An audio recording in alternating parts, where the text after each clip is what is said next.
السلام علیکم۔ آج ہم ایک خاص موضوع پر گہرائی میں بات کریں گے۔ صحیح بخاری جو حدیث کی معتبر ترین کتابوں میں سے ایک ہے، اس کی کتاب الصلاۃ سے 11 منتخب احادیث، یعنی حدیث نمبر 291 سے 301 تک۔ وعلیکم السلام۔ جی، اور یہ گفتگو مختصر صحیح بخاری کی بنیاد پر ہے۔ مقصد یہ ہے کہ ان روایات سے نماز، مسجد، صحابہ کرام کی زندگیوں اور آپسی تعلقات کے بارے میں کچھ اہم نکات سمجھیں۔ بالکل، تو آئیے اس دلچسپ واقعے سے شروع کرتے ہیں۔ حدیث 291 میں ذکر ہے کہ جنگ خندق کے بعد ایک زخمی صحابی حضرت سعد بن معاذ رضی اللہ عنہ ان کی دیکھ بھال کے لیے مسجد نبوی میں، آپ سوچیں، مسجد کے اندر خیمہ لگایا گیا۔ یہ خود میں ایک بڑی بات ہے۔ جی ہاں، اور یہ فوراً واضح کرتا ہے کہ اس زمانے میں مسجد کا کردار کتنا وسیع تھا۔ وہ صرف جسے کہتے ہیں نا نماز پڑھنے کی جگہ نہیں تھی۔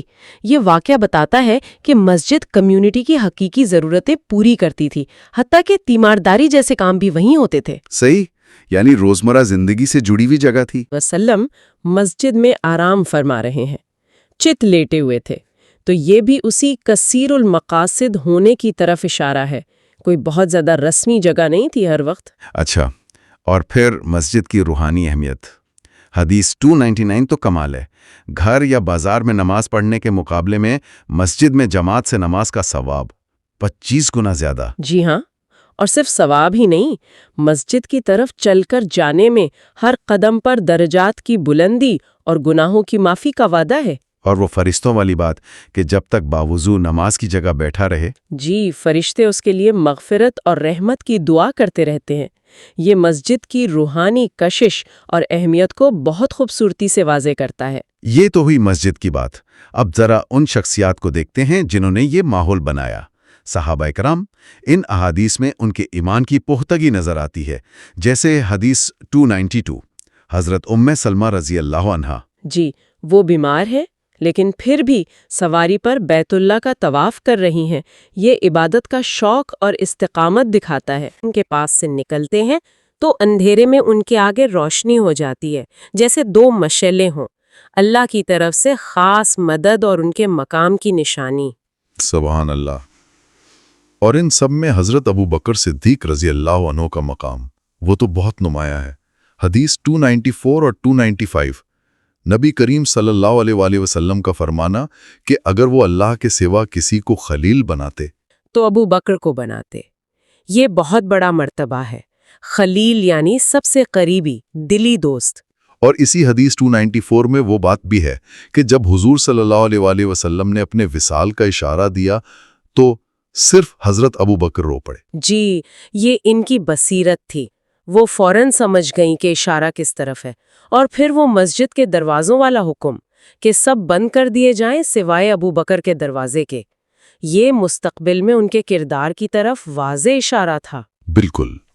اچھا، صحابہ کے کردار کے ساتھ نماز کے کچھ عملی مسائل بھی نہ حدیث میں ہیں، جیسے حدیث 296، کعبہ کے اندر نماز پڑھنا۔ جی، اس کا ذکر ہے۔ اور حدیث 297 میں رات کی نماز، تہجد کا طریقہ بتایا گیا ہے، 2 رکعت کر کے پڑھنا اور آخر میں وتر۔ لیکن وہ جو بھولنے والا واقعہ ہے حدیث 301 میں، وہ بہت اہم سبق دیتا ہے نا؟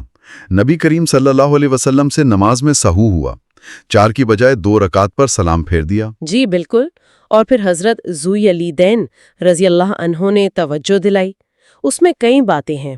ایک تو یہ کہ انبیاء سے بھی بشری طور پر بھول ممکن ہے۔ ہاں، یہ بہت اہم نکتہ ہے۔ دوسرا یہ کہ اگر امام غلطی کرے تو مقتدی ادب سے بتا سکتا ہے، بلکہ بتانا چاہیے۔ اور تیسرا، قیادت کا اعلیٰ نمونہ کہ فوراً غلطی تسلیم کی، نماز مکمل کی اور سجدہ سہو کیا، یعنی اصلاح اور مشاورت کی اہمیت واضح ہوتی ہے۔ صحیح کہا۔ اور ان سب باتوں کو جوڑتی ہے حدیث 300، وہ عمارت والی مثال کہ مسلمان کے لیے ایک عمارت کی طرح ہے، جس کا ایک حصہ دوسرے کو مضبوط کرتا ہے۔ اور پھر آپ صلی اللہ علیہ وسلم نے اپنی انگلیوں کو ایک دوسرے میں ڈال کر، یعنی کینچی بنا کر دکھایا۔ کتنی خوبصورت اور عملی مثال ہے یہ باہمی تعلق اور مضبوطی کی۔ تو خلاصہ کریں تو ان 11 احادیث سے ہم نے کیا سیکھا؟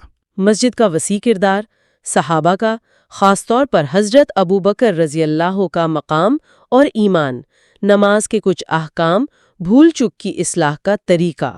اور سب سے بڑھ کر مسلمانوں کا آپس میں ایک مضبوط، ایک دوسرے کو سہارا دینے والا تعلق، وہ عمارت والی مثال۔ جی، تو یہ چند اہم پہلو تھے جو ان احادیث سے سامنے آئے۔ بالکل، اور شاید آخر میں ایک سوال چھوڑ جاتی ہوں سوچنے کے لیے، وہ جو حدیث 300 میں عمارت والی تمثیل ہے۔ آج کے اس دور میں جہاں رابطے اتنے زیادہ ہیں، ہم انفرادی اور اجتماعی طور پر ایک دوسرے کو کیسے مضبوط کر سکتے ہیں تاکہ یہ عمارت واقعی مضبوط ہو؟ یہ ان روایات کی روشنی میں غور کرنے کی بات ہے۔